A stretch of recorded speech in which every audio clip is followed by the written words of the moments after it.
A renewed push to protect historic buildings after a more than century-old one collapses in the 18th and Vine district. Reporter Nick Starling explains why some call the crumbled building symbolic.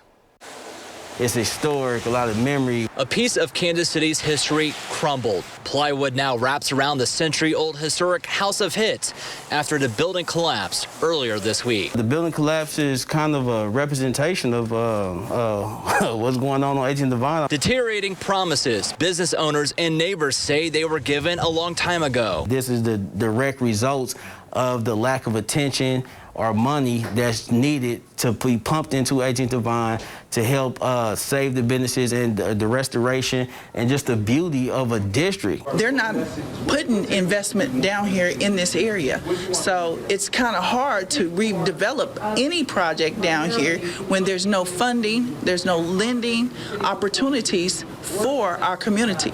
Years ago, the city committed over $27 million to revamp the district. But according to Councilwoman Melissa Robinson, only $7 million was spent. Although it is our darling, it is also a stepchild to the city when you look at investment. This past summer, Robinson proposed a plan to invest $4 million into the district to protect historic properties like the House of Hits, $268,000 to stabilize that property. Certainly, we would have had an opportunity to prevent this from happening by investing a mere $268,000 to white box that facility. The historic property was in the process of being transferred to a private developer before taking its final hit. We hope that that will be the last building that will collapse. I mean, because we have other properties around here that are probably in just as much of a bad shape, if not worse. Reporting in Kansas City, Nick Starling, 41 Action News.